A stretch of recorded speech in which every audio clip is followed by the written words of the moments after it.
Hey guys, what is up? It's Dusty here and welcome back to another episode of the Daily Crypto News, and right now I am giving you all a lawsuit update. I know it's the end of the year. Why am I recording a video? I don't know. I feel like I owe it to you guys to just keep you all updated because, well, the end of the year is still just another day, to be honest with you, so news does not stop. Crypto is 24/7. Let's talk a little bit about this lawsuit if you're done partying and not in bed because you're sleeping or wasted. So Ellie asked over on Twitter, "Hey, Phil Law, John Dean attorney, Jeremy Hogan, could one of y'all give us an update, please, on the timeline of what is going on with the Ripple VSC lawsuit? Please. Seems very quiet recently. Thanks, guys. Merry Christmas and Happy New Year."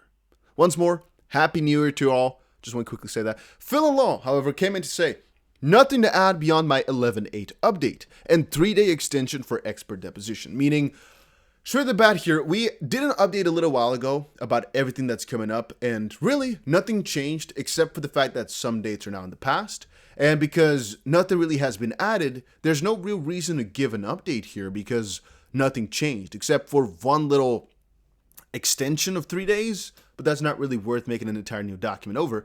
He says, "I'm sure a lot is going on behind the scenes to prepare for what will be a busy first quarter of 2022, as of course they got to go into summary judgment and whatnot. Still waiting on decisions on the deliberative process privilege fight and motion to strike. Court is closed today and tomorrow though, so really we're not going to find anything right now. Point being here, if you're waiting for a Ripple v SEC lawsuit update, just know you'll most likely have to wait a little bit for some of the bigger statements to come out, in the sense that we can literally have anything crazy coming up tomorrow or the day after, but it's not detrimental just quite yet. Even if the DPP privilege goes into favor of Ripple, that does not by definition mean that we're going to have a lawsuit settlement or anything of the sorts. It can still take months. It's just one little additional step. Then again, we have no real bearing as to when it's going to happen. As well, we just know they have to make a choice. When? We'll have to see. We know that the 15th of January, however, I think the expert discovery ends. So as we get closer and closer to that date, I'll be giving you more updates on what is about to come, as we also have one very nice interview with John Deaton coming up. So, maybe we're going to eventually reach out to Phil as well to see what he has to say. All right, then, I already covered this partially before, but in this little video, which BitBoy shared yesterday, he basically said, which I think is funny, that Brad Garlinghouse himself stated that January we should have a settlement between the SEC and Ripple.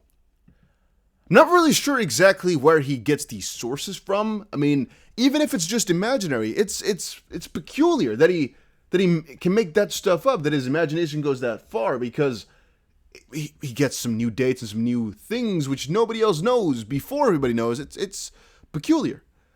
Then again, he's also not really the guy to just give fake news, I would think, right? Well, I guess he's been doing it right here. Not exactly sure what his idea is or what exactly he's trying to do or anything like that. Not really respecting what he does.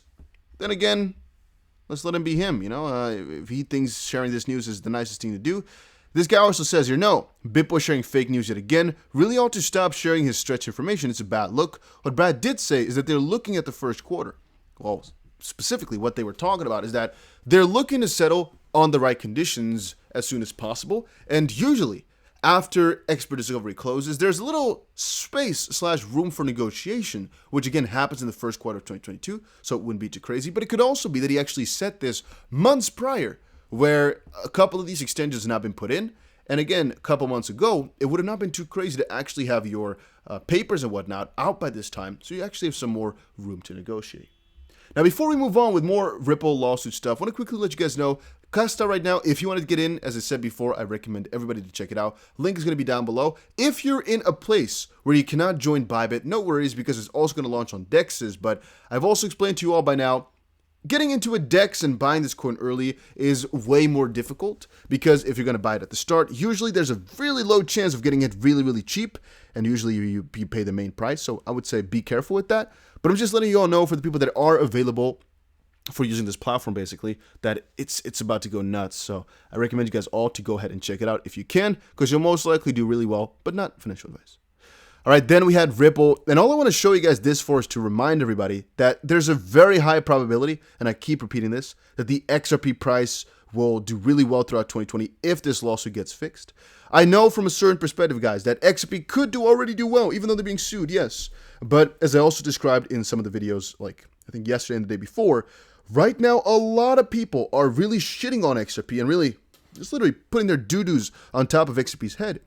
Primarily, as far as I know, because the price action, right? The price is going down piece by piece by piece, and people think that that's justification to kind of shit on it or call it out or make bad or silly, sad remarks about it.